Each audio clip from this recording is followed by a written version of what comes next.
Good morning. It is Friday, July the 22nd. I'm Shane Seeley and this is the CBC Morning Report.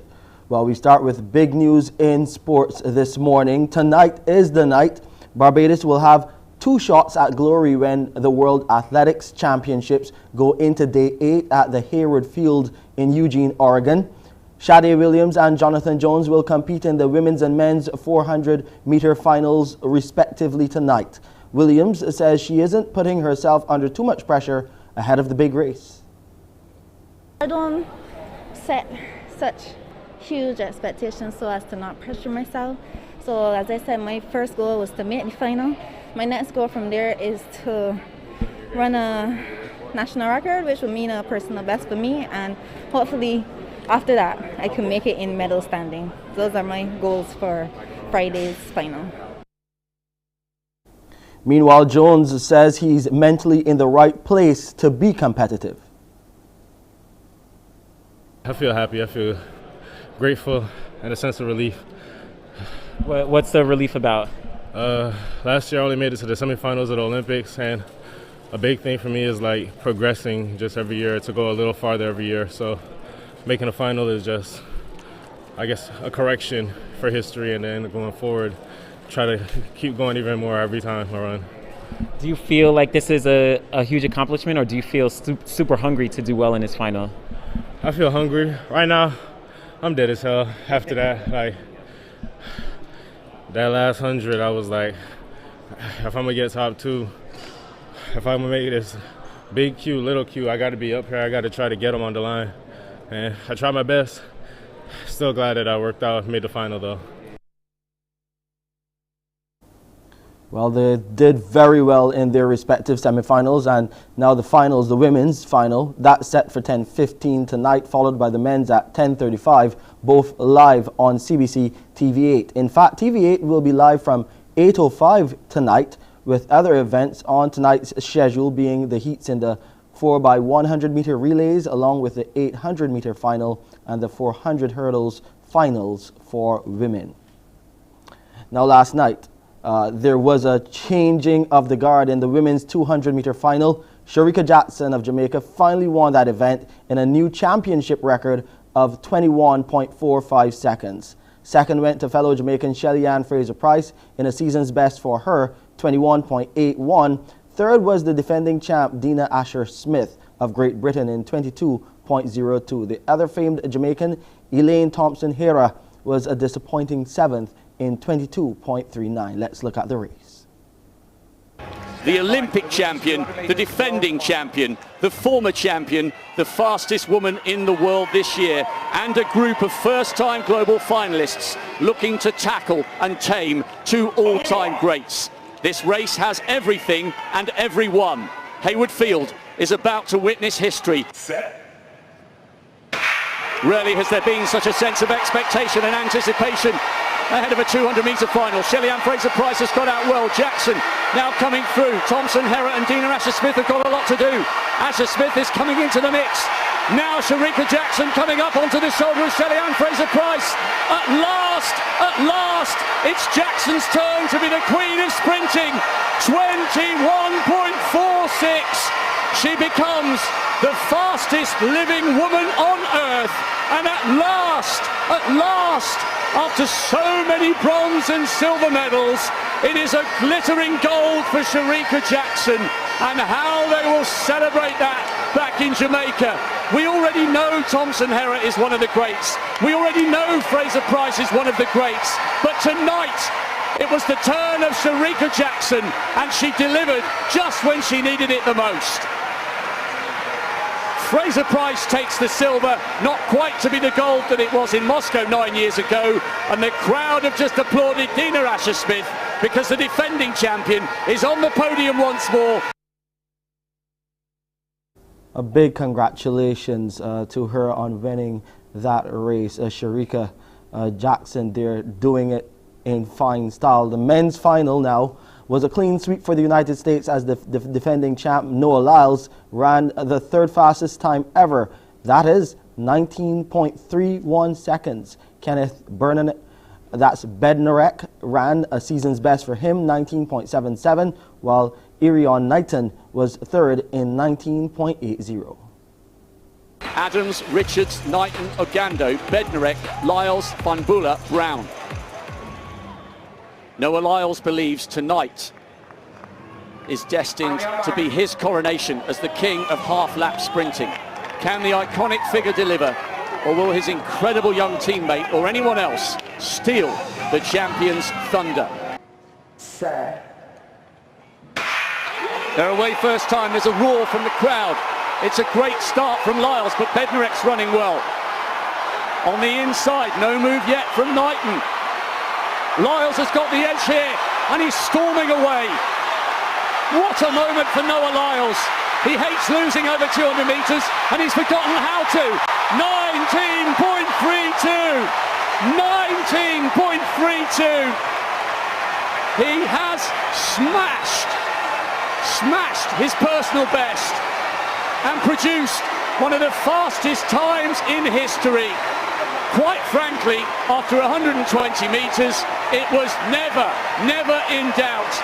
He was tamed in Tokyo, but with the heart of an American lion, Lyles has roared back to the top. He successfully defends his world title, and there was no one else in it. So with that, the U.S. are way out front in the medal standings with 22, 7 gold, 6 silver and 9 bronze. Ethiopia are second with 8, 3, 4 and 1. And Jamaica are third with 6, 2, 3 and 1. Well, that's our lead. As we look at other news this morning, we'll go and give you a snapshot of what's happening with the COVID-19 pandemic here in Barbados and further afield. And we'll give you that report on the war in Ukraine.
In 72 hours, Barbados has recorded over 1,200 cases of COVID-19.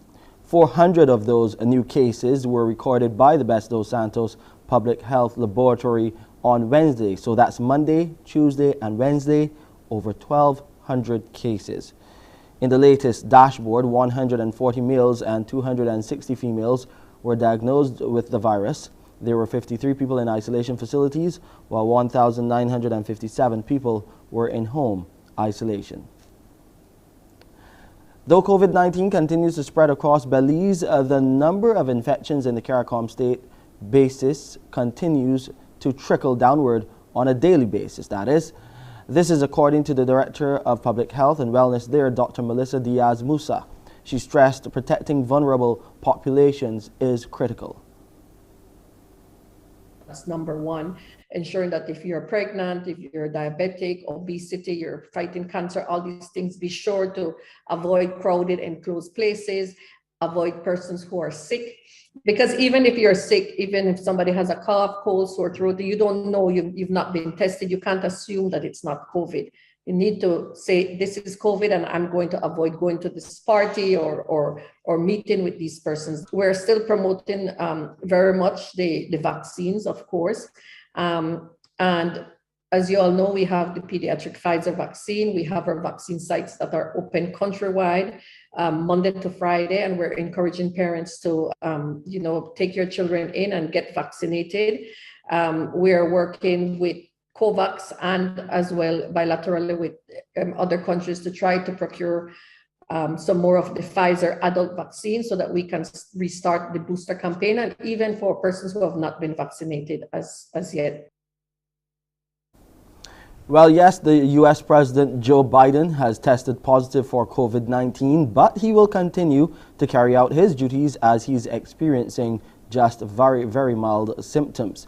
Biden, who's 79 years of age, will isolate at the White House, and he has been in contact with members of staff and will participate in planned meetings. The White House says Biden is experiencing very mild symptoms and has been put on antiviral drugs. This is the first time the 79-year-old has tested positive for the disease. Biden is fully vaccinated and had a second booster shot in March. Well, also, we've been hearing from the president on Twitter. He said that he's doing well and is continuing to work while in isolation. Hey, folks, guess you heard this morning I tested positive for COVID. But I've been double vaccinated, double boosted. Symptoms are mild, and I really appreciate your inquiries and your concerns. But I'm doing well. I'm getting a lot of work done. I'm going to continue to get it done. And in the meantime, thanks for your concern, and keep the faith. It's going to be okay. Well, our White House correspondent Kimberly Halkett joins us live, and we got quite a comprehensive briefing from the COVID response chief. What more did we learn about the president's condition, Kimberly? Well, we learned that the president is experiencing mild symptoms of COVID-19. Those include a runny nose, a cough, but he does not have a fever. He does not have any brain fog.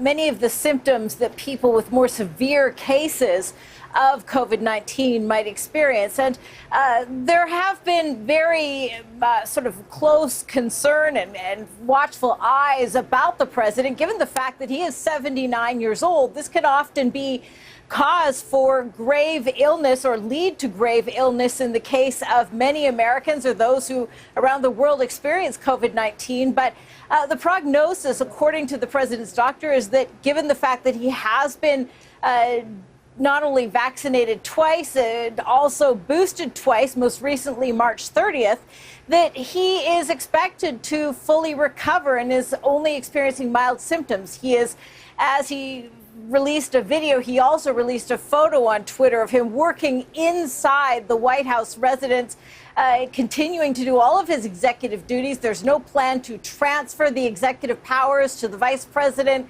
Kamala Harris. She has tested negative, we should point out, as has his wife, Dr. Jill Biden, the president's wife. She is also continuing her First Lady duties. She traveled to Michigan and then to the U.S. state of Georgia. The president, though, he did have to cancel his plans. He was scheduled to travel to Pennsylvania, and he will be working in isolation, according to the orders of his physician, as he continues to receive a course of the antiviral drug Paxlovid that is said to be somewhat effective, in fact 90% effective, in terms of making sure that the disease does not progress any further. In other international news, Russia, Ukraine and Turkey will gather today to sign a deal proposed by the United Nations to free up grain exports from Ukraine's besieged Black Sea ports. UN Secretary General Antonio Guterres, who earlier announced that he was heading to Istanbul yesterday, will attend the event along with the Turkish President Tayyip Erdogan. Before the war, Russia and Ukraine were both major wheat suppliers, but around 20 million tons of grain have been stuck in Ukraine's Odessa port after Russia launched its invasion in February. The war has sent global food prices soaring and has left people in some of the world's poorest countries facing starvation. Our diplomatic editor James Bays has more from the UN. The fact that Turkish President's office have now formally announced a time for the signing suggests this is now a done deal. The UN, though, still being cautious because this is the result of weeks of arduous negotiations. The deputy spokesperson for the Secretary General, Farhan Haq, making it clear what's at stake. We've pointed out for many months how serious the food crisis around the world is, and this is a component, a large component of that crisis. So if we can resolve this, we can potentially save hundreds of thousands, potentially millions of people from having food be priced out of their reach. So that is part of that, if there's an agreement. But as the Secretary General pointed out, they aim for all the parties in these discussions, not just an agreement between the Russian Federation and Ukraine, but an agreement for the world. If we do see a deal finally signed, this will be the most important diplomatic development since the start of the Ukraine war and could go a long way to alleviating the global food crisis, with Ukrainian grain making its way out through the Black Sea and Russian grain and fertilizer returning to global markets.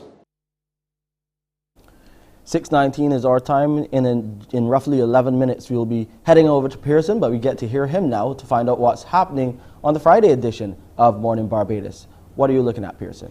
Well, today we're looking at the value of prayer, just ahead of tomorrow's prayer explosion in the city. So we want to tell you more about the details there.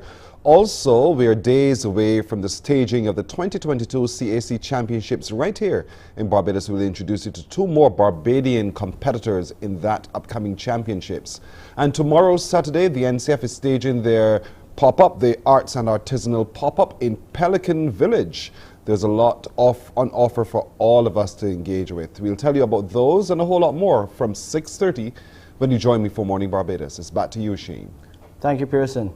Well, the Prime Minister has been talking about some big private sector projects coming to the parish of St. Philip. You'll get to hear more details about that. And smaller numbers, reduced numbers on the road for Grand Kadooment. You'll hear why as we share the details with you here on the Morning Report.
A number of public and private sector projects are on the cards for St. Philip.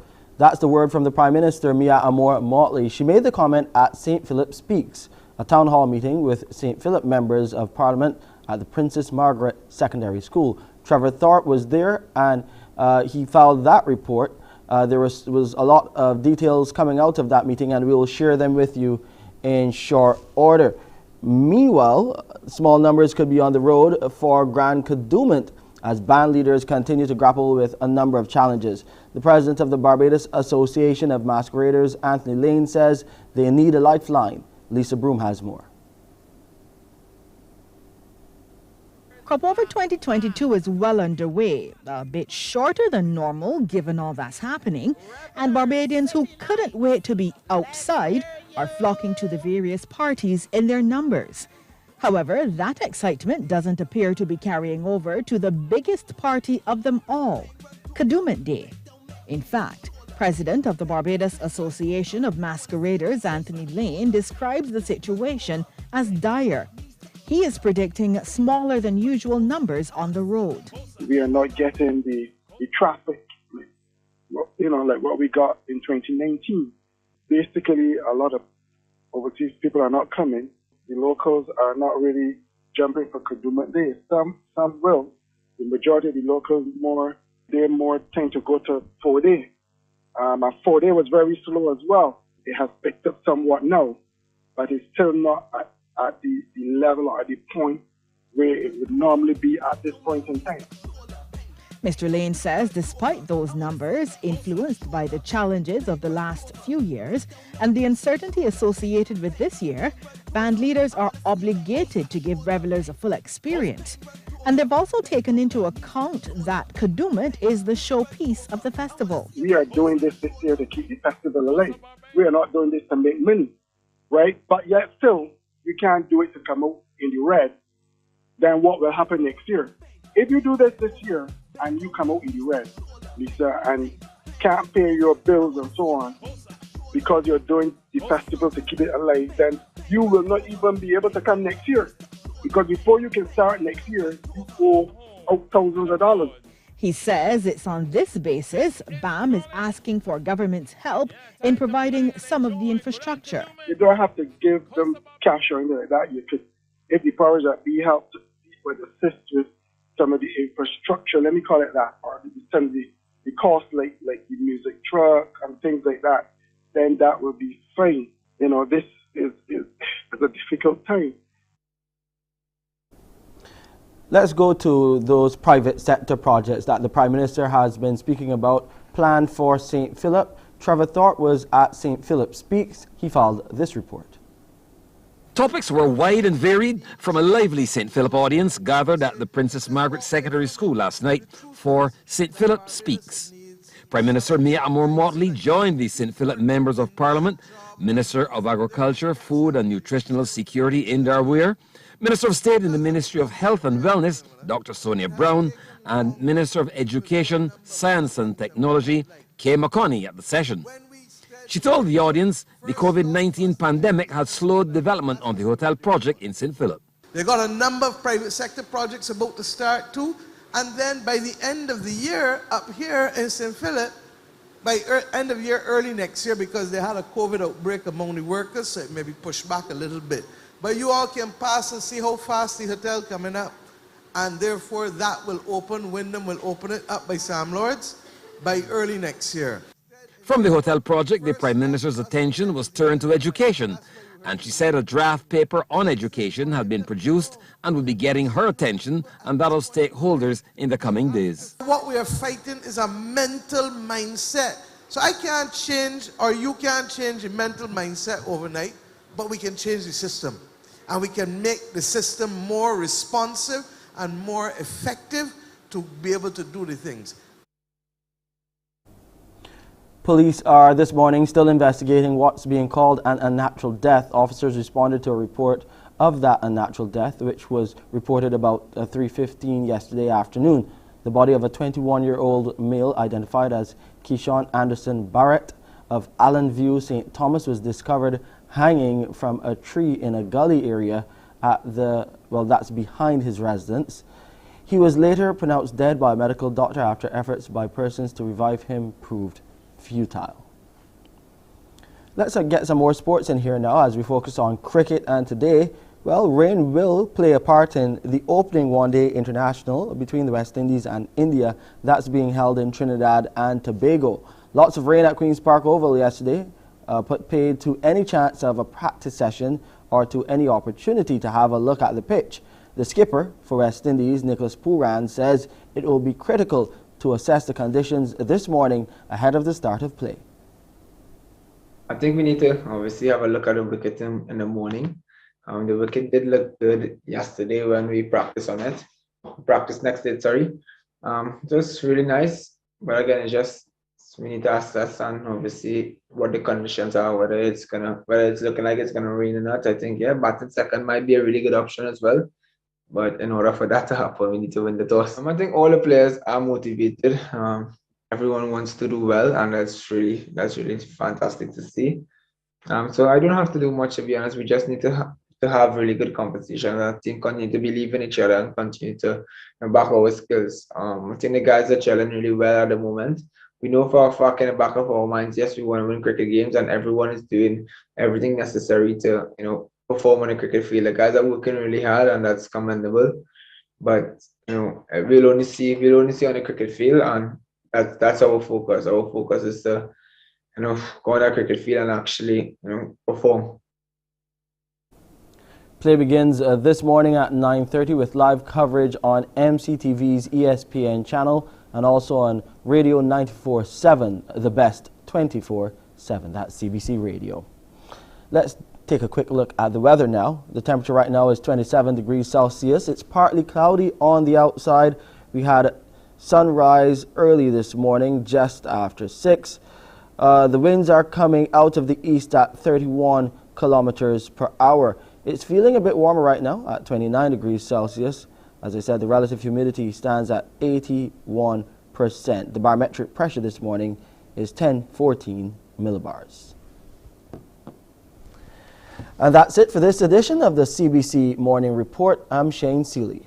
I'll see you at 7 with headline news. Up next is Pearson with Mornin Barbados. Wake up, wake up, wake up, wake up. Barbados, get up. Good morning. Good morning, Barbados. Good morning. Good morning to you. Good morning. Morning, morning, morning. Good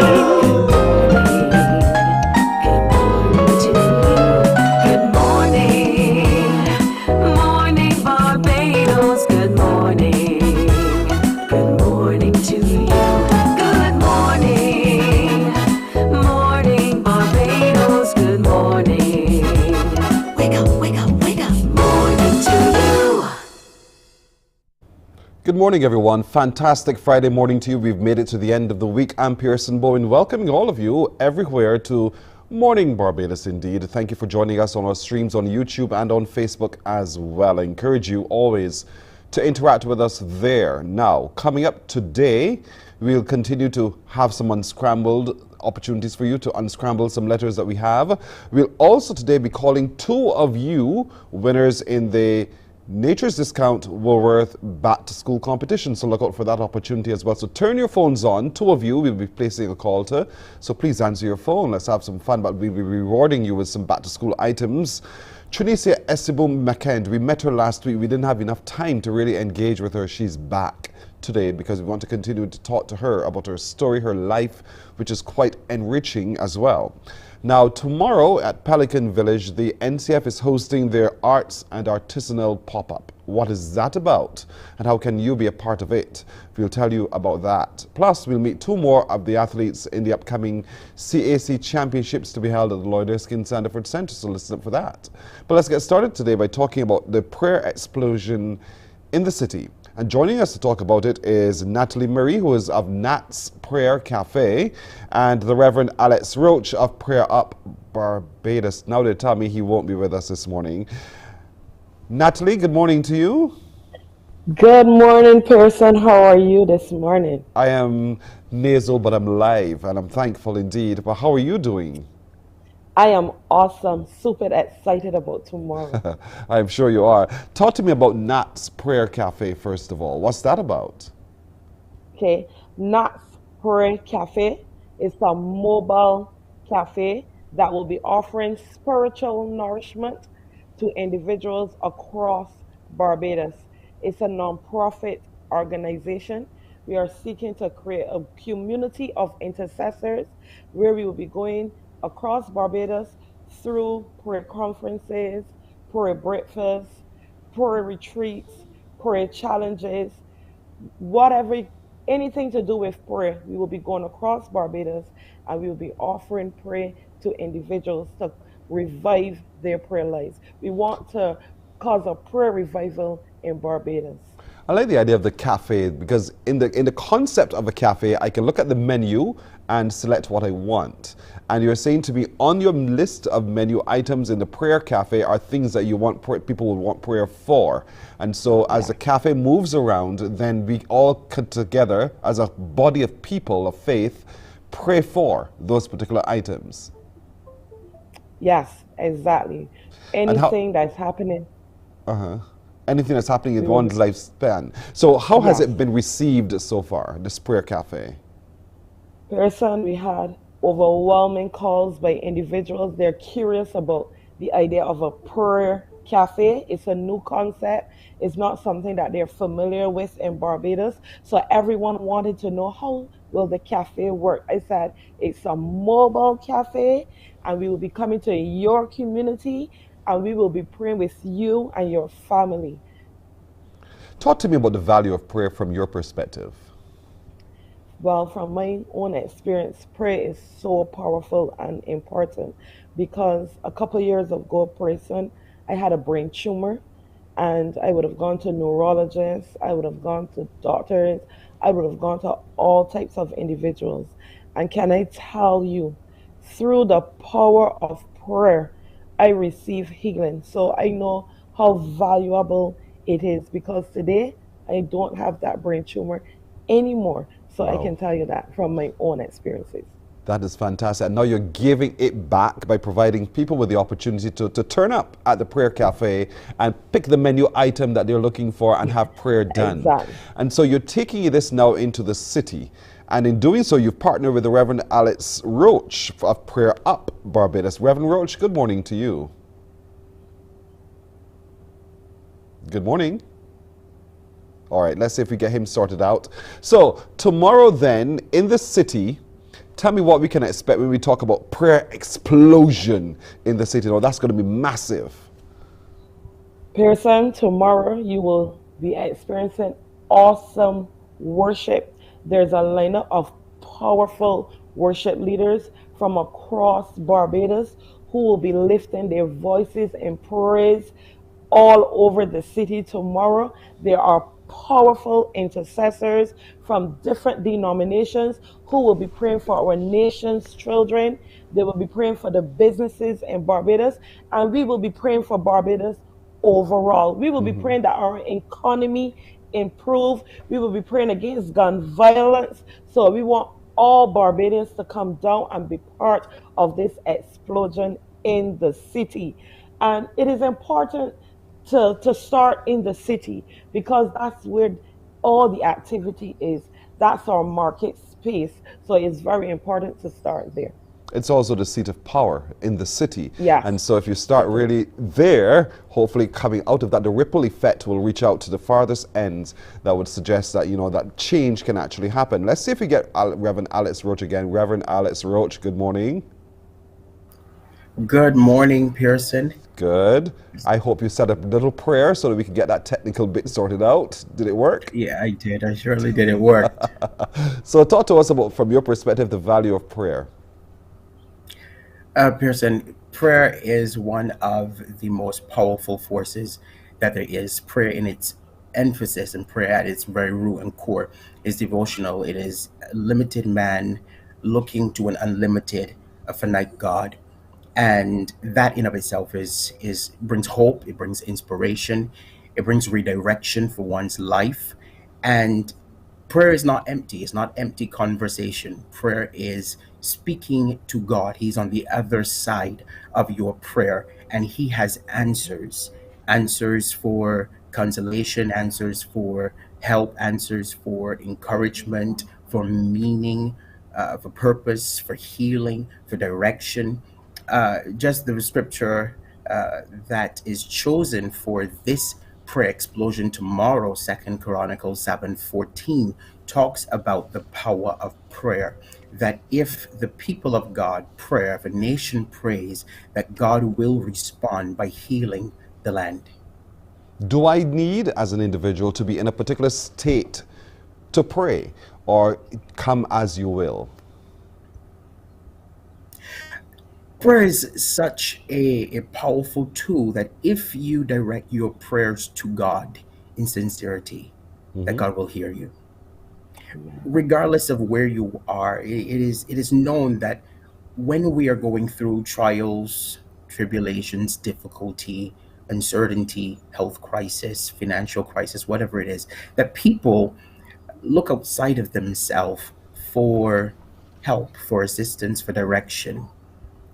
And I hope that with looking outside of yourself, that you find God, that your direction, your heart pushes you to talk to God, and God promises in His Word that He will answer.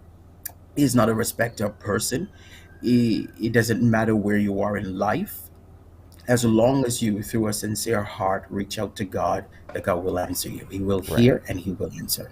Sincere is the word I wanted to hear, and you said it. Once we come with all sincerity and in open honesty, God will hear you for real. So, Natalie, there's some prayer points that you want to hit tomorrow in Independence Square. That's where you're going to be set up tomorrow, right? In Independence Square? Yes, Independence Square Mm-hmm. from 5 p.m. to 8 p.m. All right. So, talk to me about the prayer points that you want to be brought out tomorrow. We will be praying for the nation's children. Pearson, you and I know that every summer vacation, we have challenges with our children who go to the beach. Some of them drown at sea. We don't want that to happen this summer. We know there are a lot of issues with predators and molestation as it relates to our children. So we want to cover the nation's children in prayer. We will also be praying for businesses in Barbados.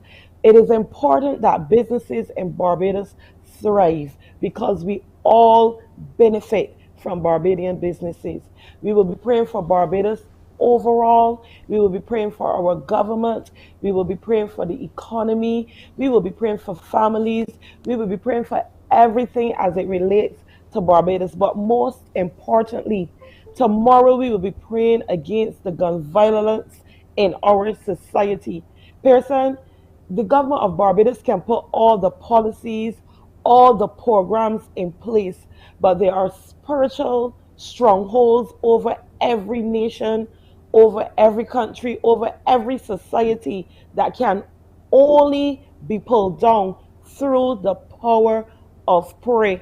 And I want this morning to speak to all the churches and all of the Christians in Barbados to come on board with this venture, because you and I know that only through the power of prayer, those principalities and powers can come down. So we're encouraging you to join us tomorrow in Independence Square. That's right. If you believe, come to the prayer explosion. If you have experienced it, come to the prayer explosion. If you're a prayer warrior, come to the prayer explosion in the city in Independence Square from 5 tomorrow afternoon until 8 o'clock, 3 hours. But there's a lot that can be done in those 3 hours to make the change for our nation that we'd like to see. Natalie, thank you so much again from Nat's Prayer Cafe, Natalie Murray, and Reverend Alex Roach of Prayer Up Barbados. Thank you both for joining us, and I hope that many people do join you in Independence Square tomorrow from 5 for the prayer explosion in the city, and we see the change that we're all looking for. Thank you. Thank you, Pearson. Welcome. We're going to take a break right here. We're coming back in just a moment. Morning, morning, morning. Good morning. Good morning to you.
Morning, morning, morning. Good morning. Good morning to you. 60 minutes now to go to 7 o'clock. As I have been telling you all week long, July the 30th, the Lloyd Erskine Sandiford Center for the 2022 CAC Body Fitness and Bodybuilding Championships. They're on here in Barbados. Joining us are two more of Barbados' best who will be representing us on stage then, Rashida Belgrave and Everton Branch. They're both amateurs, but they are good. Good morning, both of you. Good morning. Good morning. Let's talk to you first, Rashida. Good morning indeed. Tell me a little bit about your preparation thus far for the upcoming championships. Okay, so far I have been training while at work. I work at Hilton Fitness by Precor. So I have advantage of that. I take full advantage of the gym there. It's one of the best gyms in Barbados. And so, yes, I get in my workout before or after my shift. Or sometimes I would just come in and do a workout on my day off. I usually working alone while I do my workout. So it's a lot of self-motivation that I need, and I do have that. So once my mind is there, I can get my workout done. I had a setback because I was sick last week, so I would have been away from the gym for about a week. But I would still have been doing some home workouts with the equipment I have at home, just to maintain what I have been working so hard already on. Right. Despite that, I'm back in the gym again and hitting those weights heavy, and just happy to be back there doing what I need to do. Looking forward to next week because I have been away from the stage for so many years. After I had my daughter, she's going to be 8 next month. Oh, congratulations. So I'm really, thank you so much. I am just happy to be back there doing what I need to do.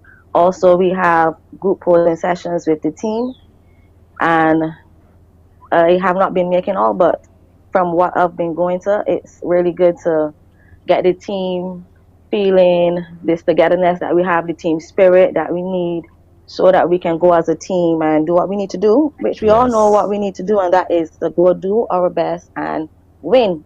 And that is what we are about. You are no stranger. I have also been doing. You are no stranger to CAC championships. I'm sorry. No, this is not my first time. That's not my first time. Because you're not a stranger to CAC championships, you understand what it takes to compete at that level. Now, you said, now this is 8 years since your little sweet girl has been born, and so getting the body back in shape for competition, has it been truly a struggle for you? Or and then when you look at all these other young girls who are coming along as well, who may not have had to put in the amount of work that you've had to put in to get your body back into shape.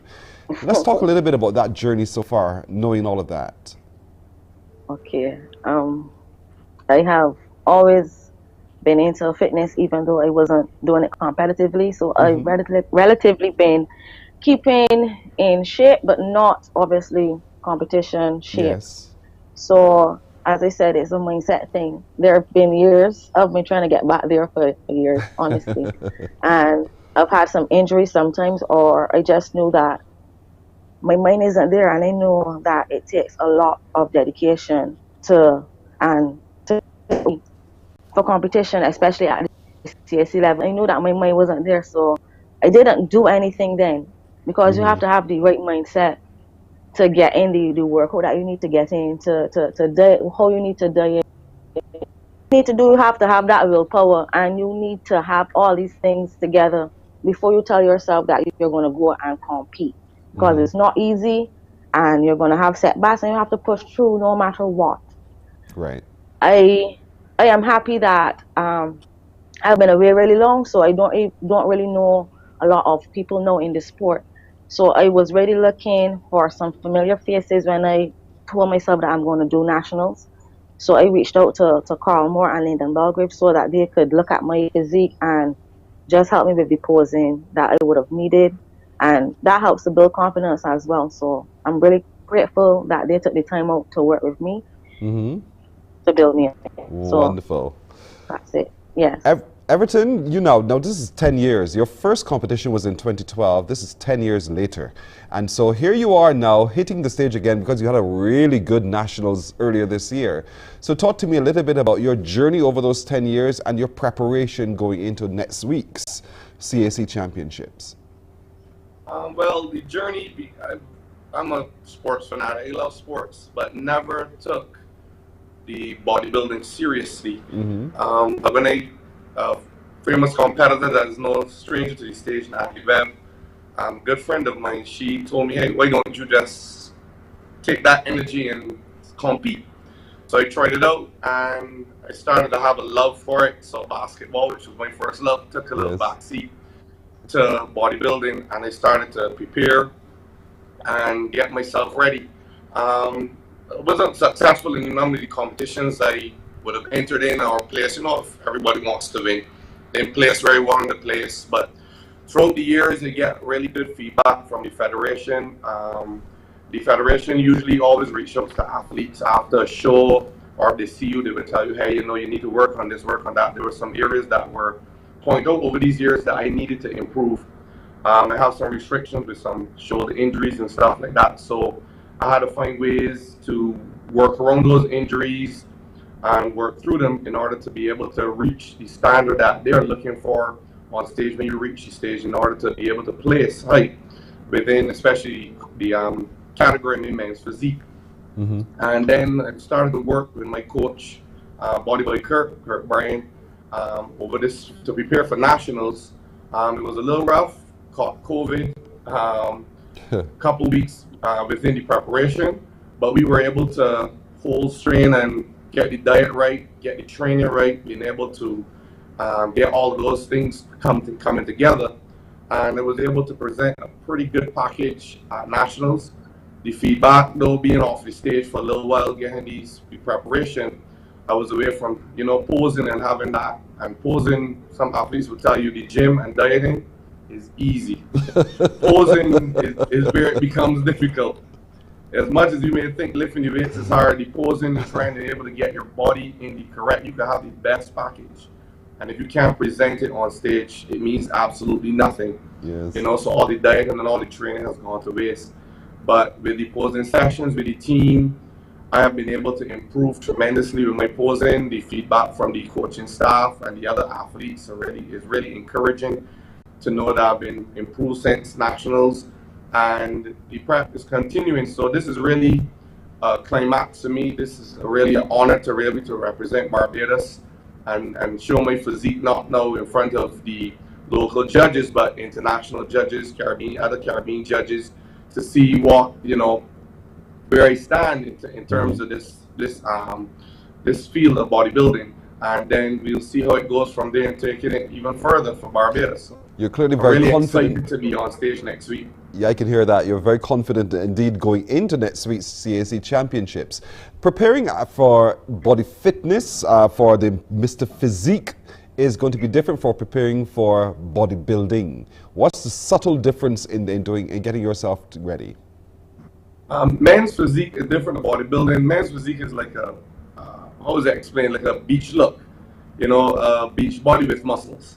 Okay. So whereas the bodybuilder would be flexing their muscles to show their biceps, to show their back and stuff like that, men's physique, we can't pull our muscles to show. So we have to work really hard to have that look where we meet the criteria where we are not too hard, but we're not too soft. We're showing enough muscle in the areas that the judges want to see. Basically, you have to have a V-taper, broad shoulders, a big broad back coming into a nice neat waist, a nice neat midsection, showing some abs and stuff like that. Many people think that men's physique competitors don't do legs because we wear beach shorts, but we do legs because the judges do look at how our pants is fitting. It could go down to our calves to separate, competitors. If you're in a guy tying, the judges will go down below the pants and start to look at the calves to see, hey, is this person? So there's a full fitness look. So you have to have that look where when you pose, you see what the judges are looking for without having to pull your muscles like a normal bodybuilder would do to say, all right, I can do a side chest or a back pose or a double bicep, stuff like that. So men's physique is people are now starting to understand how hard it is for us to train and prepare for competition, because we have to show our muscles or our body without actually pulling the muscle or, flexing it like a bodybuilder. So it can be pretty difficult, and having your body in the right position and angle for the judges to see when posing, so it could get difficult and pretty hard for us. Rashid, would that be the same for body fitness as well, having the body in the right position and the muscles as well, and knowing how to prepare the body so you don't become a bodybuilder? It's very important, as you train differently for the different divisions that you would have. Each division requires something different.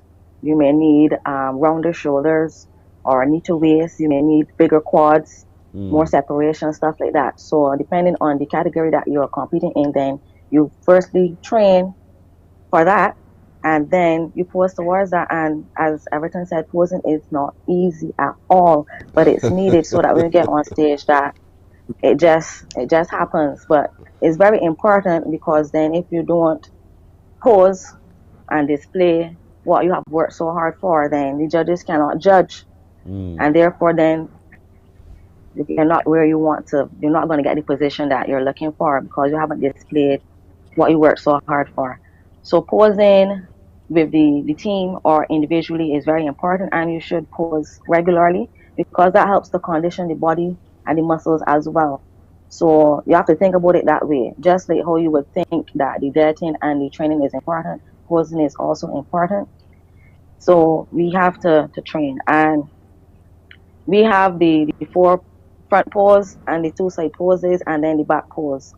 So you pose differently for the front and the back pose. You may look the same, but you are focusing and thinking about which muscles to actually pull and contract while you are in this pose. So I may lean a little bit forward for the front pose, and then when I turn to the back, then I may be straighter up. I may have my legs straighter. Right. It all depends on just making sure that you display your body to the best of your ability.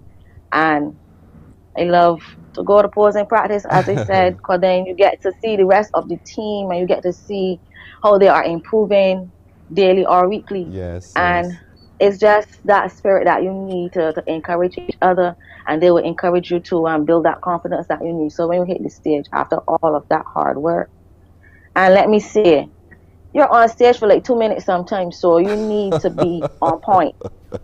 You need to be on point, because come on, after all that, all training, you have like 2 minutes to display the best body that you have.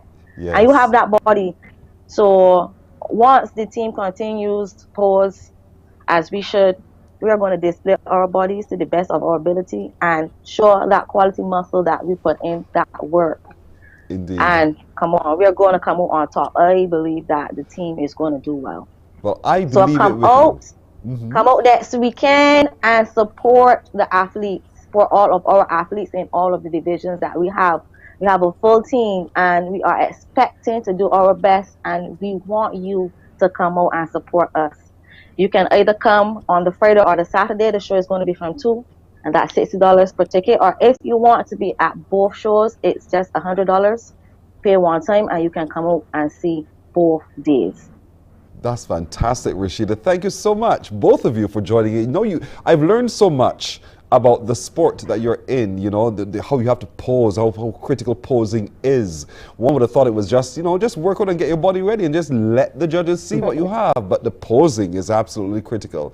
Thank you so much. Now we know when we come to the Lloyd Erskine Sandiford Center for either both days or either day, what to look for, because you've taken the time to explain it to us so very, very well indeed, both of you. Rashida Belgrave and Everton Branch, best of luck in next weekend's CAC Championships. We are going to be there in full number to support you. Congratulations already on your successes. Thank you.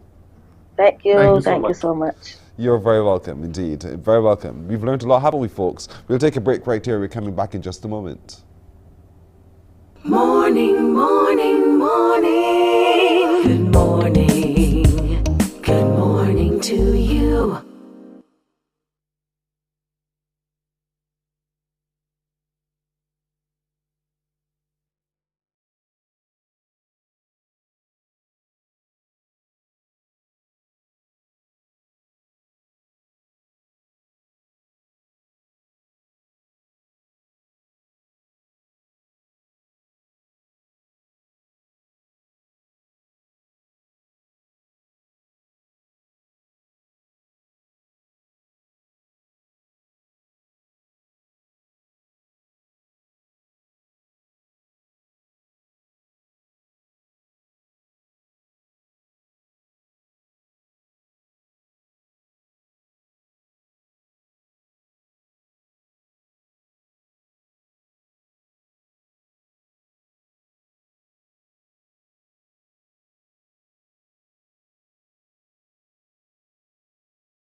Good indeed morning to you. Let's take a look at our Beige and Pure tip today. As we've been telling you all the time, water is essential. Water is absolutely vital.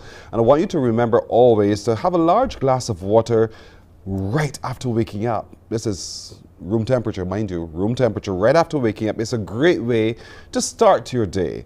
Why? Because it flushes away any toxins that you might have accumulated overnight. I know it sounds a bit rough to do, right? But it is important that you that you have that large glass of water right after waking up to flush away those toxins that would have accumulated while you slept. And in doing so, you give your body a great chance to be in its best shape to get going in the day. That's a tip brought to you by Beige and Pure Water. Time now for us to take a look at the news. Once again, here's Shane Seeley. Thank you, Pearson, and thanks for that tip. In our headline news this morning, in just 3 days, Barbados recorded over 1,200 new COVID-19 cases. On Wednesday, 400 of those new cases were detected in samples which were sent to the Best dos Santos Public Health Laboratory. 140 males and 260 females were diagnosed with the virus. There were 53 people in isolation facilities, while 1,957 people were in home isolation. Well, tonight is a big night for Barbados as we will have 2 shots of glory at the World Athletic Championships. They are going into day 8 at Harewood Field in Eugene, Oregon. Shade Williams and Jonathan Jones will compete in the women's and men's 400 meters finals respectively tonight. Williams says she isn't putting herself under too much pressure ahead of the big race. I don't set such huge expectations so as to not pressure myself. So as I said, my first goal was to make the final. My next goal from there is to run a national record, which would mean a personal best for me, and hopefully after that I can make it in medal standing. Those are my goals for Friday's final. Meanwhile, Jones says he's mentally in the right space and place to be competitive. I feel happy, I feel grateful and a sense of relief. What's the relief about? Last year I only made it to the semifinals of the Olympics, and a big thing for me is like progressing just every year to go a little farther every year. So making a final is just, I guess, a correction for history, and then going forward, try to keep going even more every time I run. Do you feel like this is a huge accomplishment, or do you feel super hungry to do well in this final? I feel hungry. Right now, I'm dead as hell. After that, like, that last 100, I was like, if I'm gonna get top 2, if I'm gonna make this big Q, little Q, I gotta be up here. I gotta try to get them on the line. And I tried my best. Still glad that I worked out, made the final though.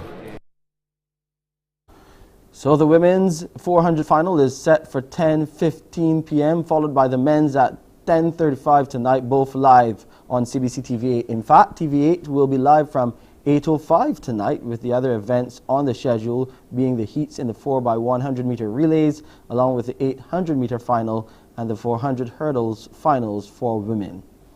Last night was a big night for Jamaica, the changing of the guard in the women's 200 meter final. Sharika Jackson of Jamaica finally did it. She won the event in a new championship record time of 21.45 seconds. Second went to fellow Jamaican Shelly-Ann Fraser-Price, the pocket rocket, in a season's best for her, 21.81. Third was the defending champ Dina Asher-Smith of Great Britain in 22.02. The other famed Jamaican, Elaine Thompson-Hera, was a disappointing 7th in 22.39.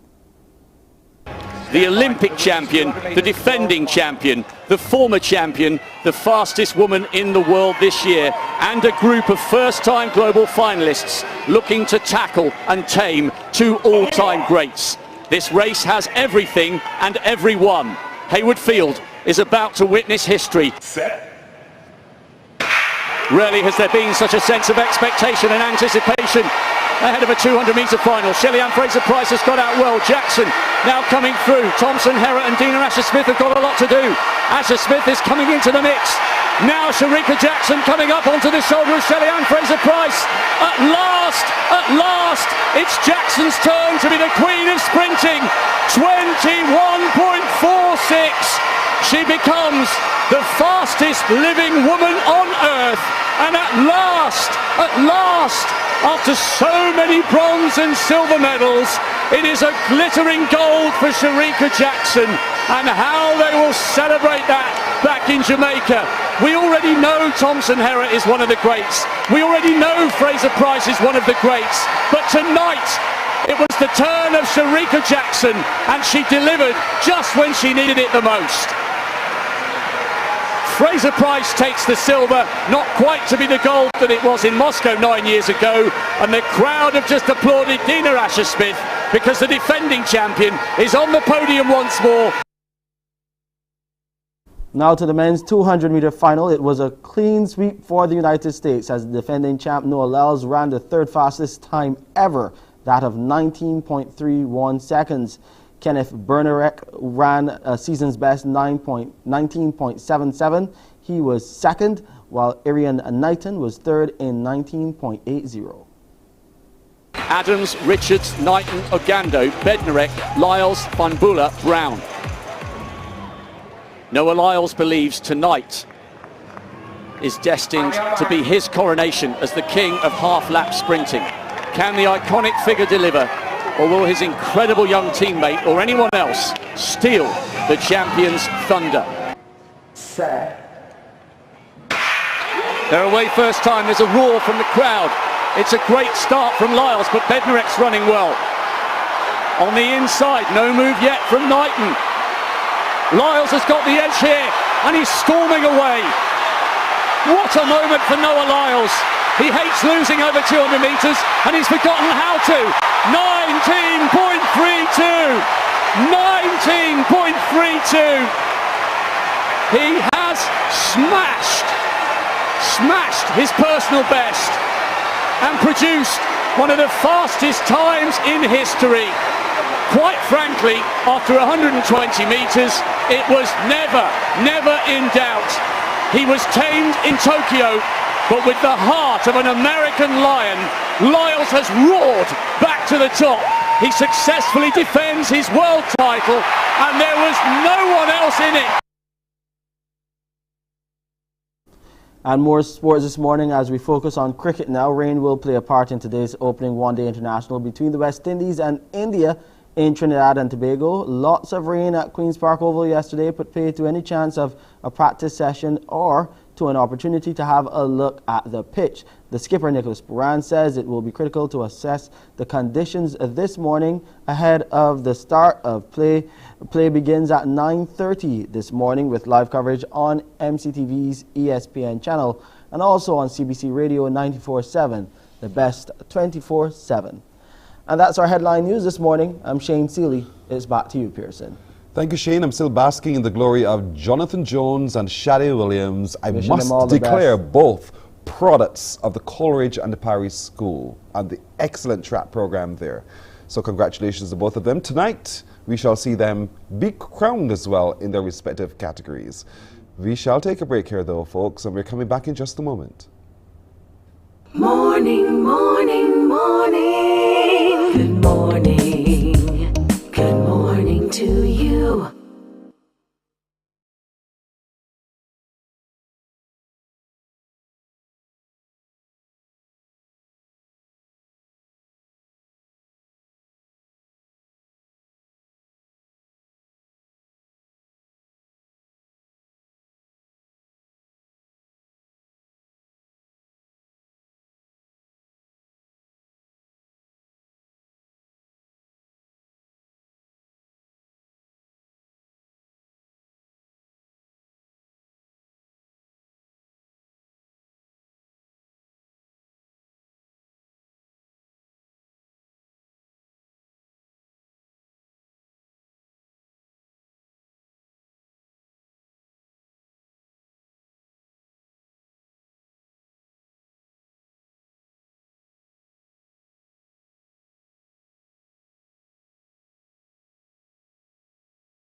morning, morning, morning. Good morning.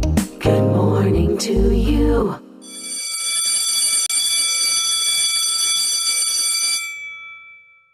The school bell has rung. That's time for us to do a give back. A winner is going to be called right now. If you've entered the Nature's Discount Worldworth Big Back to School promotion in association with Solaray, Zand and CBC, we're calling you, so answer your phone.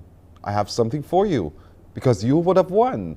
So let's get that caller on the line. I want to hear it ring in my ear to see what their first reaction is. So let's see if we can get this person on the phone right now. So if we're calling you, please answer your phone. If you're giving us a cell number, please make sure your cell phone is on because it could be you. We're making 2 calls today.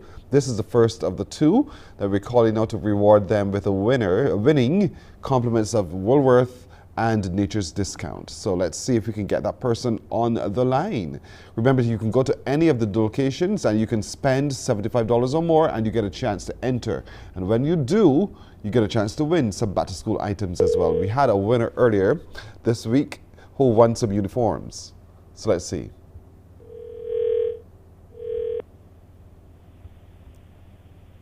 Come on. Answer your phone. Hello, good morning. Hey, good morning. How are you doing today, sir? I am good. All right, good. Jaleesa there? Yes, she is. May I speak with her, please? Hold on. Thank you. They live in the country. I heard a cock crowing. Did you hear it?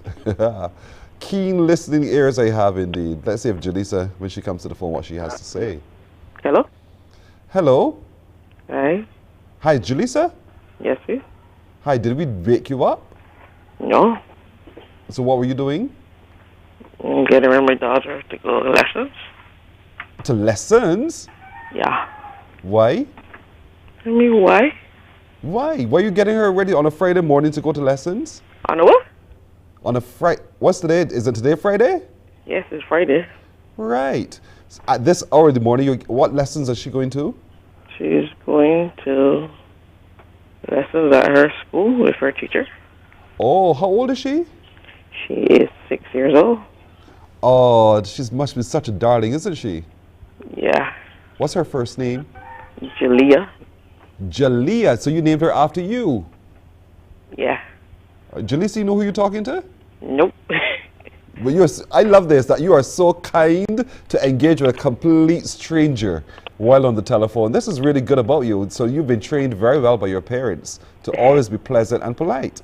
And so your daughter, no doubt, feels the same way as well. You teach her to do the same thing, don't you? Yeah. All right. Jaleesa, you're actually talking to Pearson Boyne. We are on Morning Barbados right now. You are live on TV at the moment. We can't see you, so don't panic. Don't think you have to put on something now. But, you know, we can hear you on the television on Morning Barbados. Do you remember entering a competition with Woolworth and Nature's Discount? Woolworth and Nick. Woolworth, yeah. You went to Woolworth? Yeah. What did you buy from Woolworth? I had bought my daughter's books. Ah, so already you're getting ready for back to school at 6 years old. What school is she going to? St. George Primary. St. George Primary. What a lovely little girl. Well, listen, you know what? Because you have been so good, you have won yourself one stationery bundle. Jaleesa Bovell? Yes, please. You have won a stationery bundle, a bundle of stationery, compliments of Woolworth and Nature's Discount. So congratulations to you. Thank you. What happened? You breathing very hard now. What happened? Pardon me? You're breathing very hard. Something happened? Nothing happened. You're just stunned, right? You're surprised. Yes, please. Yeah, you're surprised because it eases the burden, doesn't it? Yeah. You're trying to scratch your head trying to figure out, well, where do I find the money to do this and to do that? Is she the only one who you're sending to school? Yeah. This is your only child? Yeah, this is my only child. And you, so no doubt you love her till death do you part, right? Yes, I do. Sweet little girl. So here it is. Now you're going to win yourself. You've won yourself one stationery bundle to make a great start to your daughter's life in school. I want to commend you for being such a fantastic mother of your daughter, to love your daughter as well as you do, and for being so polite, talking to me, a complete stranger, across the telephone line. Continue doing that very well. Someone will contact you about how to collect your winnings, all right? Okay. Congratulations. All right, thank you. You're welcome. You're welcome. Julissa Bovell is her name. She's a winner in the promotion. Now listen, you can be too. There's still time. You can be too. Here's how you can win. You can go shop at Woolworth or at Nature's Discount, spend the amount of money and enter. Because in entering, you have a chance to get some really great prizes, back to school prizes with Woolworth and Nature's Discount, Solaray and Zand in association with the CBC. That's one winner for the morning. We'll have another winner a little later on, so don't turn away. We're taking a break. We're coming back in just a moment.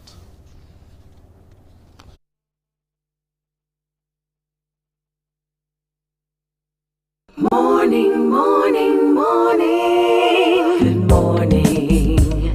Good morning to you.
Morning, morning, morning. Good morning.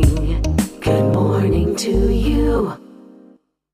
All right, 18 minutes now after 7 o'clock. Let's give you some letters that are all scrambled up and let's see what you can do with them. Shall we play? Shall we play?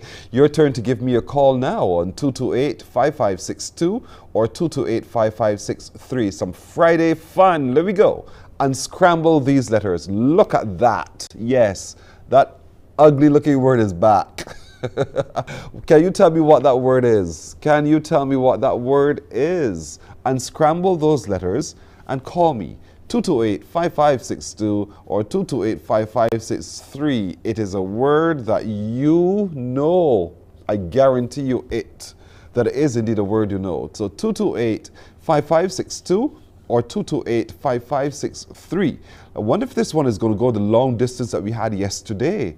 We had another word that took you forever. So let's see how we can do this one. 228-5562 or 228-5563. Good morning to you. Hello. Yeah, good morning, Pearson. How are you? Gregory, boy, you're early again today. I'm well. How are you doing?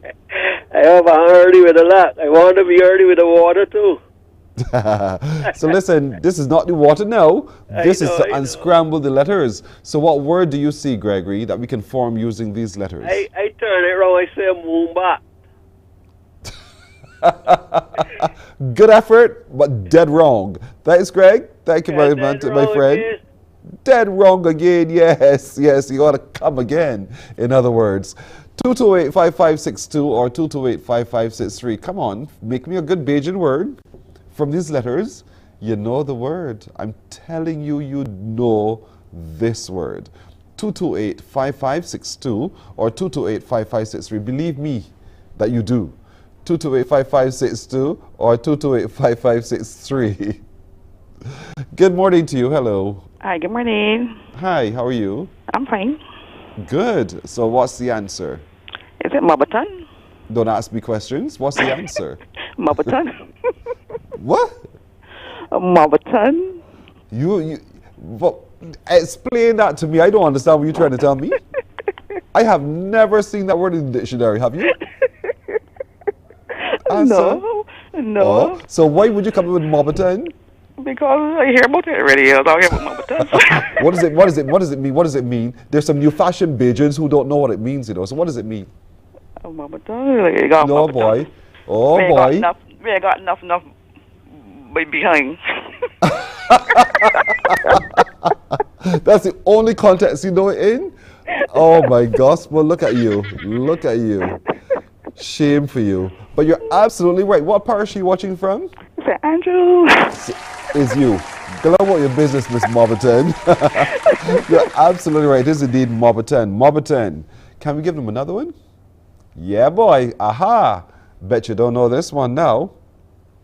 Bet you do not know this one now. 228-5562 or 228-5563. Figure out this. Figure out that one. Look at it. Look carefully at it. Tell me the word you see once you unscramble those letters. Got you good, right? Got you good. 228-5562 or 228-5563. You're trying to break my beak, right? Try again. Try now. If you think you can, I dare you. Tell me the word you see. 228-5562 or 228-5563. There we go. Let us go. Take your time. 228-5562 or 228-5563. Don't forget, folks, by the way, today being the 22nd, that MCTV's customer care desk is open at 8 o'clock. We offer excellent up-to-time, up-to-speed service, and you can follow us there as well. And by the way, don't forget C Sport and C Sport 2, the two sports channels that bring you premium sports from around the world live, are going to be launched on the 25th, so do please sign up as well. Good morning to you. Hello. Hello, good morning. Hey, how are you doing? I'm fine. Wonderful. What's your first name, or where are you calling from? My first name is Sandra, and I'm calling from Titchborne. Hello, Sandra of Titchborne. Sandra of Titchborne, I dare you. Tell me, what word do you see? I see NRVITIAA. And what word is that? Trivia. Who? Say it again. Trivia. What word do you see? I see NRVTIAA. Making the word? Trivia. Trivia. Yeah. Spell trivia for me. NIVITRA.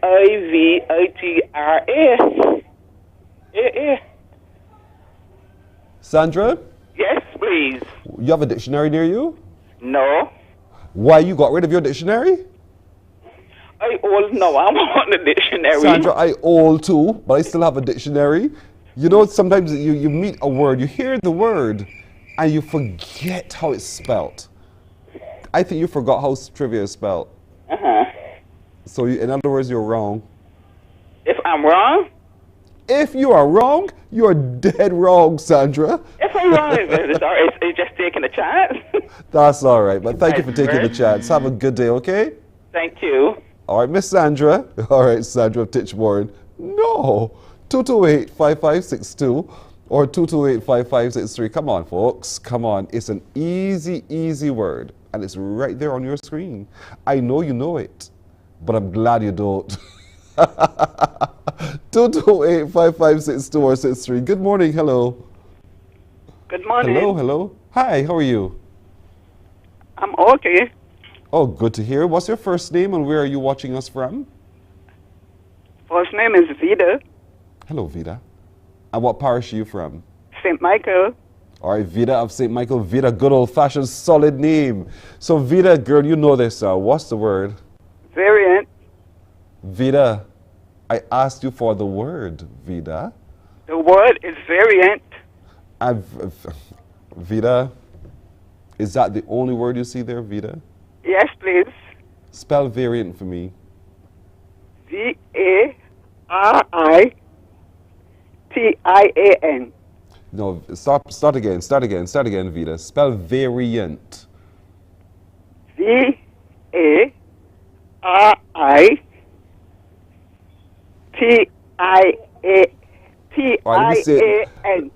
Let me save you from yourself, Vida. You're absolutely right in identifying the word variant. You spelled it wrong, though. See it. Look at your screen. Can you see it there? Can you see the correct spelling? Look at the correct spelling on your screen. VARITIAN. Listen, Vida, you got the word variant right. Thank you. Here? Thank you, Vida. It's VARIANT. Oh, I don't have all my glasses. Clearly not, but that's all right, Vida. Thank you so much for calling and playing with us, all right? Okay, thank you. Have a fantastic Friday. You're welcome. Have a fantastic Friday and most of all, a wonderful weekend. All right, that's it for today, folks. But you know, I'm going to regroup and we're coming back at you on Monday. Now, let's take a break right here. We're coming back to tell you more on Morning Barbados in just a moment. Morning, morning, morning. Good morning. Good morning to you.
Morning, morning, morning. Good morning.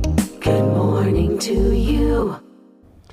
28 minutes now after 7 o'clock. As you do know, the National Cultural Foundation continues to give support to our art and culture, as I like to phrase it. That's because tomorrow at Pelican Village, you're having the Arts and Artisanal pop-up. That's right, they're popping up at Pelican Village. Joining us to talk a little bit more about that and all that's on store tomorrow is Dave Warren, who is the president of the Pelican Village Tenants Association. He's also the manager of NRG Fitness Consultants. And with him is Nicole Rowe, Honeychild. Good morning, both of you.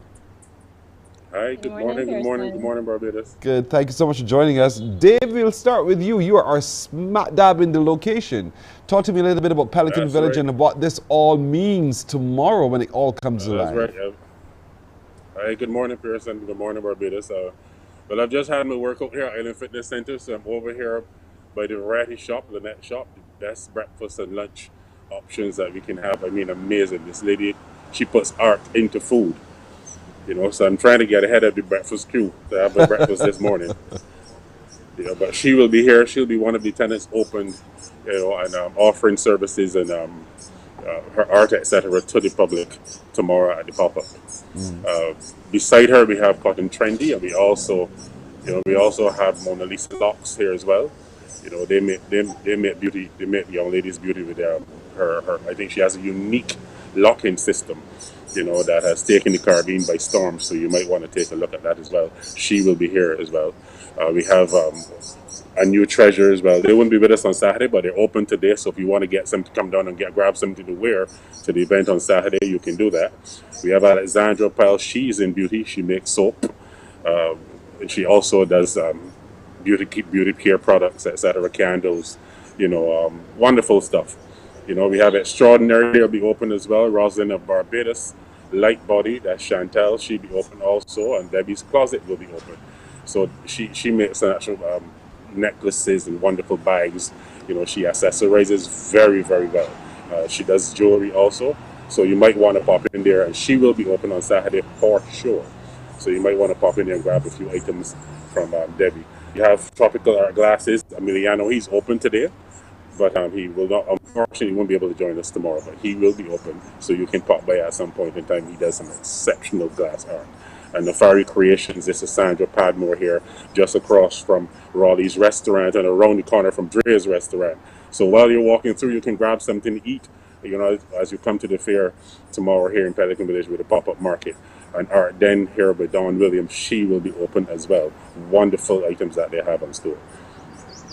So it's going to be quite an action-packed day tomorrow. Tomorrow, people at Pelican Village. A beautiful location across from the sea, next to the roadside, and everybody who knows Pelican Village knows that it's a quite relaxing atmosphere right as well. Here with the only amphitheater, seaside amphitheater in the Caribbean.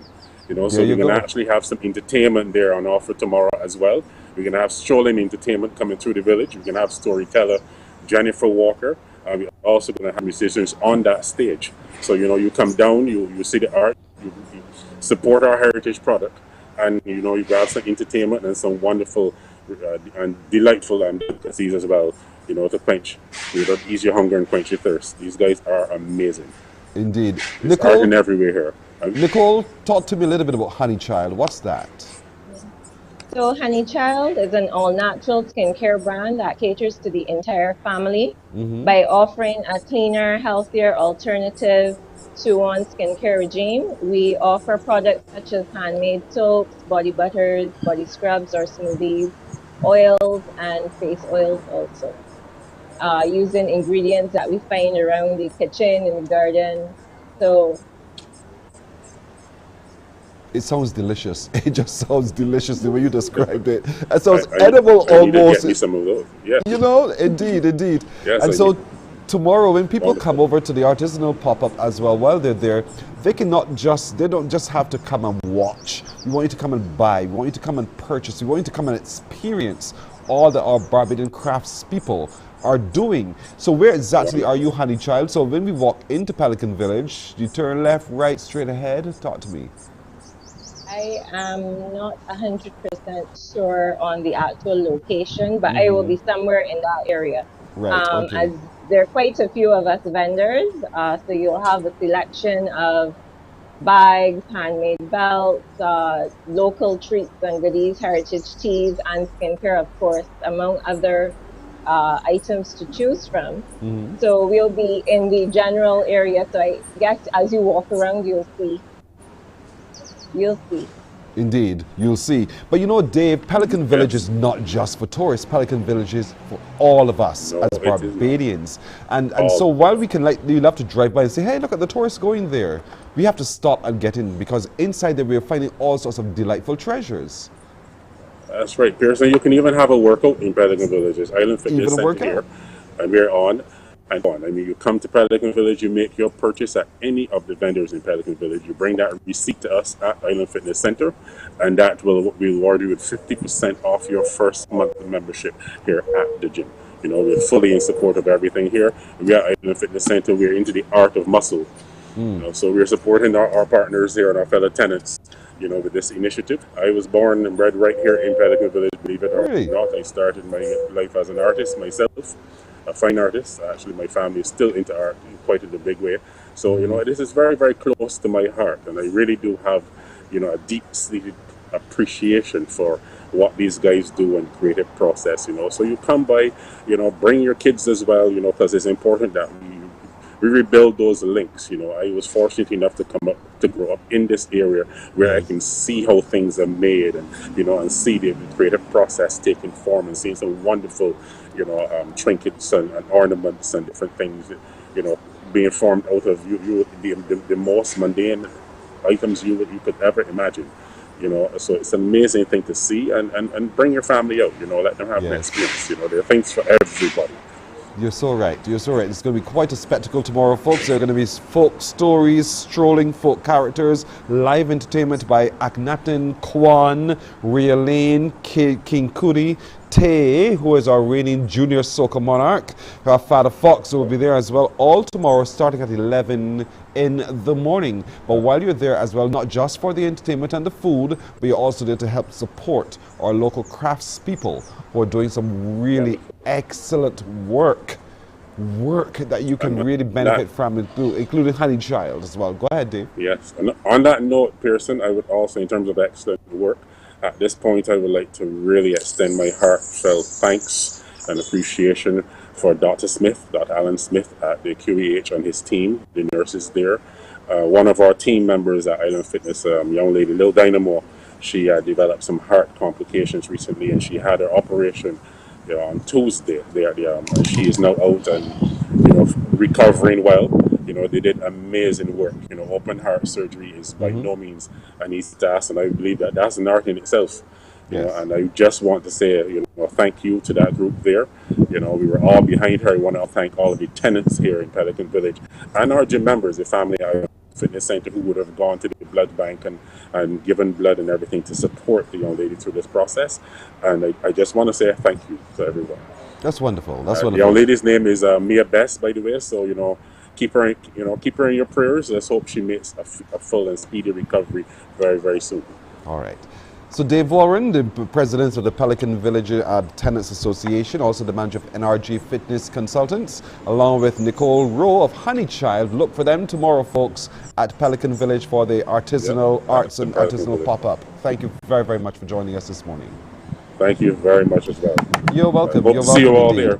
Indeed. Tomorrow morning, Saturday, folks, in Pelican Village from 11 in the morning, you can go and indulge in all the quality Bajan brands available. Some homemade beauty and skincare products, unique bags, fashion belts, clothing, basketry, jewelry, crochet pieces as well, herbal teas, sweet treats, and a whole lot more, with some strolling minstrels and entertainment. There's going to be quite a day tomorrow at Pelican Village. And then on the following weekend, they're heading over now to the Barven Market on the Mighty Griner Highway. That's where the action will be for more of the same. So we do encourage you to continue to support the NCF's arts and artisanal pop-ups. Tomorrow, Pelican Village. Next Saturday, Barven on Mighty Griner Highway. We'll take a break right here. When we come back, we're calling someone else to reward them for entering the competition. Stay with us.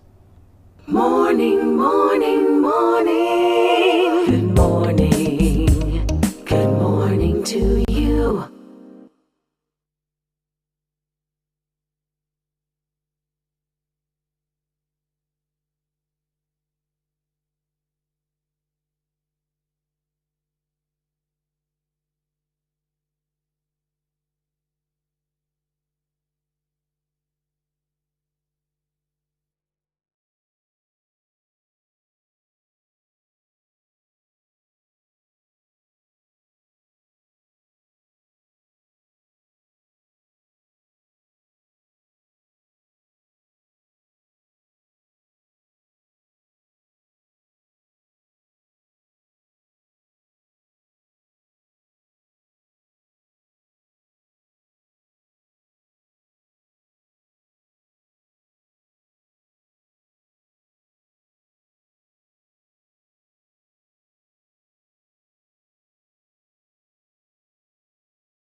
Morning, morning, morning. Good morning.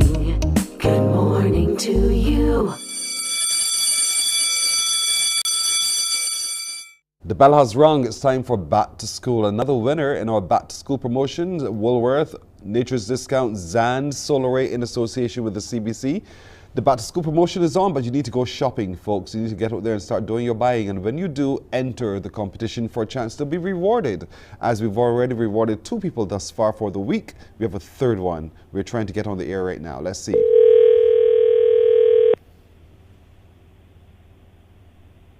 Answer your phone. Answering your phone means winner.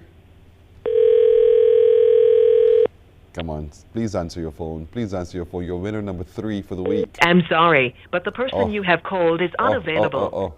Not you, ma'am. It's not you who we want. Can we try again? Can we try one more time? Perhaps, yeah, perhaps they were trying to rush to the phone but didn't get there in time. So let's see if we can get them back again. And by the way, when you're entering competitions, well, I don't know, maybe your cell phone number is the only number you have, but please put a landline number as well. That would help a lot. You know, so list as many ways to reach you as you possibly can, so that way no one misses you. So let's see if we get this winner on the line right now. Have you entered the competition with Woolworth? I'm sorry, but... All right, so I'll make the announcement. So, Alston Williams, we were calling you. Alston, listen, somebody called Alston and said, Alston, you missed that chance to be on TV. Alston Williams has a little one who goes to Queen's College. You've won yourself a supplement bundle from Solaray and Zand, which will do the body of your child good. So, to Alston Williams, someone will now contact you to make arrangements for your collection of your supplement bundle from Solaray and Zand in support of your child who goes to Queen's College. So congratulations to you, Alston. Maybe next week it will be you we're calling, folks. All you need to do all day long, all weekend long, is to go shopping at Woolworth or Nature's Discount and you enter the competition. And when you do, you could be called on Morning Barbados. 3 winners every week. We've done 3 for this week. Next week, maybe you're one of the 3. We'll take a break right here. When we come back, we meet that excellent voice, Trinicia, next.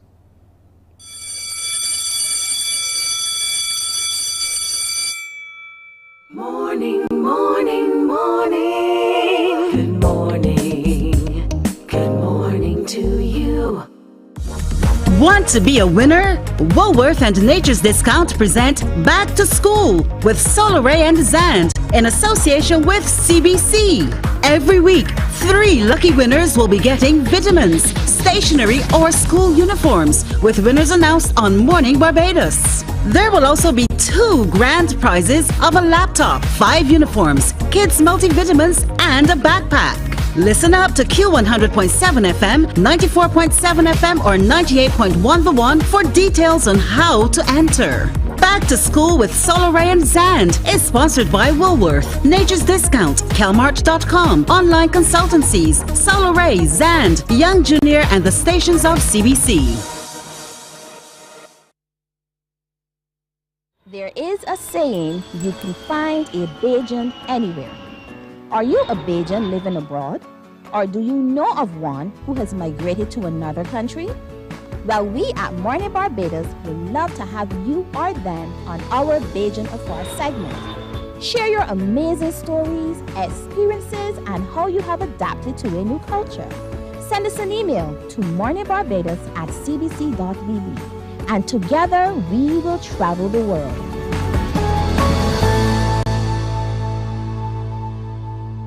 Books open your heart, your mind, and your soul. They are educational, entertaining, inspiring, and motivating. Are you an author of a recent book you want to share? Then Mornin Barbados would love to feature your book in our The Next Chapter segment. Send us an email to morninbarbados@cbc.vb. That's morning without the G. Come and let us turn those pages together.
Morning, morning. Good morning. Good morning to you. So we have 14 minutes now to go to the hour of 7 o'clock. We'll take some time now to talk to Trinicia Essibon McKend, who we introduced you to last weekend. And so we're happy to know to spend a little time getting to know her a bit more as well. Trinicia, again, good morning to you. Good morning. I'm so excited to be here again. There you are with that beautiful smile. Once again, there's a joy that just comes forth from you. That's the joy of the Lord, isn't it? That's right. That's right. Amen. How did you know that you were a Christian? Wow. I was taught in converts class that it comes by faith, that as long as you ask the Lord to come into your life, then by faith you know that you're saved. So I went with the teaching. I just followed what the elder said. Yeah? It was that simple? It really was. I was very young, I grew up in church. My father's a pastor, so I grew up in church is all I know. So I was 11 years old at the time when I gave my heart to the Lord. It was at an All Year's Night service. So that's what they said. I just believe what they said. But, as I grew, I began to see there's little things to look out for. Like the Holy Spirit will convict you. You do bad things, you're going to feel bad. So those, so those were the things that to me were the signs that I needed to look for to verify that, yes. It happens by faith. But as a pastor's child, oftentimes you're tempted to do against the pastor's will. So have you had those kinds? You're shaking your head, you're thinking, yes, I had those struggles, right, Pearson? Yes, indeed, right, Trinicia? I certainly did. Not every time I wanted to do as I was encouraged to do. Yes. I was never forced. I have to say, I was never forced to be a Christian. I was never forced to do right. My parents never forbade me from maybe like school parties and that sort of thing. Yes. It just wasn't my style. There's just some things that just not me. Yes. But there are times when, when I was growing up as a child, it wasn't very easy. These days, I think people are more sympathetic to pastors' children. Not in my day. They were rough. And so, I used to want to pop off. I'll tell you the truth. I used to want to let my mouth loose. But, I respected my parents and I didn't want to embarrass them. So that kept me, Yeah, that's nice. But you found your voice. How did that discovery come about? By accident, I have to say. Really? We used to call it in Guyana $20 concert. I'm not sure if that happens here, but at youth service, people would go and pay for you to do something. Somebody paid for me to sing. I was 7. I don't forgive that person yet. Somebody paid for me to sing, and my mom said she heard this singing and she thought, who was this person? Yes. And when she looked around and she saw me, she said, wait a minute, this girl can sing. Let me teach her a song. And it just never stopped. I kept singing from the time I was 7 years old. And I'm old now, amen? Well, yeah, not as old as me, but I know how it feels. But do you remember that song you sang at 7 years old? Ooh. She said it was, my God is so big, my God is so big, so strong and so mighty, there's nothing that he cannot do. That's what I sang. How did I learn those lyrics? I don't know. But sing a bit more for me so I see if I remember that song. The mountains are his, the rivers are his, the stars are his handiwork too. My God is so big, so strong and so mighty, there's nothing that he cannot do. I have a feeling you know that song. Yes. You just wanted me to sing I just more. wanted you to sing. Yes. You read me well. You read me very well. But what I love about your voice is it has music in it already. Wow. That no one had to add any accompaniment to it to enhance it or to make it beautiful. And that is a gift. Not everyone has that gift. So did you have any did you follow through with formal training in voice? Actually, I didn't. I didn't. Back home, there was really no one who gave voice at that time, who gave voice training lessons. So I just picked up on things here and there, listening to some of my favorite gospel artists. I tried to I used to just copy what they did. So that's how I learned. I used to ask the Holy Spirit to help me. But really at that time, no, you just went and sang and just prayed that everything went well. So after that experience at 7 years old, you're saying My God is so big. I'm sure requests started to flow for more of Tunisia. We need to hear more of Tunisia. So we're able to travel across Ghana, I suppose, and to perform. Talk to us a little bit about that. Oh yeah, my mom taught me my first song, "Live for Jesus," and then they kept asking me to sing here, sing there, and I was like, no, Yes. I'm not about this life. Please leave me alone. I want to go to school. I was really quite shy. Yes. I was an introvert. I still am, but I've learned over the years how to overcome that fear and the shyness and so on.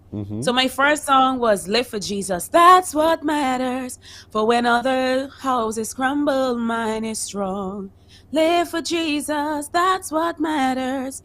You can see the light in me and come along. That was my very first song. Right. And I've been singing and singing and singing all the while. Wow. So what led you to Barbados, by the way? I got married and my husband lives here. He's Guyanese, but he's been living here so long. He has lost his Guyanese savor. What is the Guyanese? Explain to me what that is, the Guyanese savor. His taste has changed. He likes Bajan food. He likes rice and peas. He likes his gravy. We don't really use that in Guyana. We don't care about gravy, just really rice and vegetables. His accent, I find if he's among other Guyanese, yeah, you can tell he's Guyanese, but otherwise, no, he sounds 100% Bajan, 1000%, I should say. Good. His style in music, his style of church. Guyana, we like a lot of soca and reggae, but his taste, he's not so much, he's more into the Bajan style of doing things. So he has lost his Guyanese savor. We have fired him. You're such a good sport indeed. So here you are now in Barbados, and you're continuing to practice your faith, you're continuing to practice and use your talent in support. How did you become the person who was leading the Gospel Fest choir? That mass choir, that must have been quite a tremendous opportunity. Oh, you did your homework. Okay, so how did it start? It was actually a friend of mine who he said, I think you should try to sing at this event. And I thought, not me, leave me. I was working at the time as a teacher. I said, this high life is not for me. Leave me alone. And so he said, no, I want you to try. I want you to, apply. And initially, I should have just been at the Sunset concert. And all of the details, I can't quite remember, but I do remember receiving a call asking me to lead the choir. And I thought, but this is new to me. Guyana, we really don't have choirs. We're not like a choir type of people. Yes. So I thought, okay, probably like 20 people. And I saw like 1 zillion people there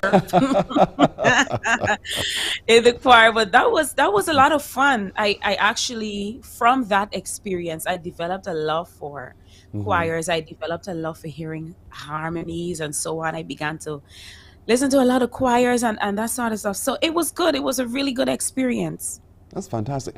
Imagine this little girl at 7 years old who got her first $20 request to sing, is now one of the Caribbean's most sought after artists, and actually being nominated, in Atlanta. I think it was Atlanta. Was it? Yes. Talk to me about that nomination. What that meant to you. Yes. Wow. I never felt deserving of it. Because I so constantly compare myself to other people. And I thought that, I haven't done as much as other singers have done. Some of the other nominees, they have done so much more than I have. But I think there was just a grace on my life. I think that was the Lord's way of encouraging me and showing me that sometimes for some people, you don't have to do all of these things. You just come as you are. You give me your heart and I can, show you off. And I think that is what happened. So that was back in 2013, I think, the Atlanta Caribbean Gospel Music Awards. I don't know who nominated me. I don't know whoever you are. Thank you so much. But I think I was nominated in 2 categories. I don't even remember what category. I'm sorry. That's all right. But and so congratulations to those winners. But it was really an encouragement, and it lifted my spirit somewhat. It really did. Which means that somehow your music, your ministry is connecting with people. And so there's a request for more and even more. Are you working, what projects are you working on now so that we get more and more from you, Trinicia? Absolutely. So I just wrapped up a few Sundays ago. I wrapped up a video production. So we will introduce the audio from those videos. Sometime we hope in October, somewhere around there. We're going to put those on the radio. So those songs are remixes to my singles and some covers. As sort of a way to reintroduce myself, because I've been on a hiatus for the longest time. And then I'm also working on my Christmas single. I was in studio 2 nights ago up until 2 o'clock in the morning. Amen. I'm working on that single. I take a break for medical. Y'all gonna know why I taking a break. It will be obvious anyhow. And so next year I come back and I'll begin to work on my EP. Well, we can't wait. You know, of course, here at the CBC, we'll be happy to showcase it. So please don't forget us when you're sending out your work. We do play gospel here too. You know, but that's fantastic. So when you look at your life, though, Trinicia, and you think to yourself, all that has happened to you, all that you've been through, all the places you've been, what do you say? That God has been good. That all of my life He's been faithful. That He's been my keeper, He's been my help, He's been my guide. And I am just grateful for every single opportunity I was given. I truly never ever feel like I deserve it. I never feel like I am worthy enough of, you know, some of the places that He's taken me. You know, when I get overseas requests, I think, oh, I haven't done that much. You know, there are people who have done so much more than I have. But I thank God for His grace. And I just want to encourage anybody, no matter your profession, sometimes it's just your personality, your spirit. You know, you make people feel special, whatever it is. Those little things really do add up. And I think it's those things that have taken me to the places that I've gone. So I'm really happy. And I'm happy to be here again. That's such an honor. Thank you. You're welcome. So for those who are watching today who are thinking, I need to book her somehow. I need to book her. How can people book you? You can get me from my manager, Kevin Calendar. Kevin, I can't remember your details. I have the details. I have the details. That's all right. So we'll get that for him. Thank you. So you get in touch with him, and that's how you can book me. Yeah. So if you need to book her, call me, and we'll hook you up indeed. Right there, where that's concerned. You've done such great. You're such a warm spirit, excellent person as well. I really want to commend you on your ministry, and wish you only the very best going forward. We're playing some of your music. Listen again. Listen again. Just listen again. You can sing too. Purchase of God, born of His Spirit, washed in His blood. This is my story. This is my song, praising my Savior all the day long. This is my story.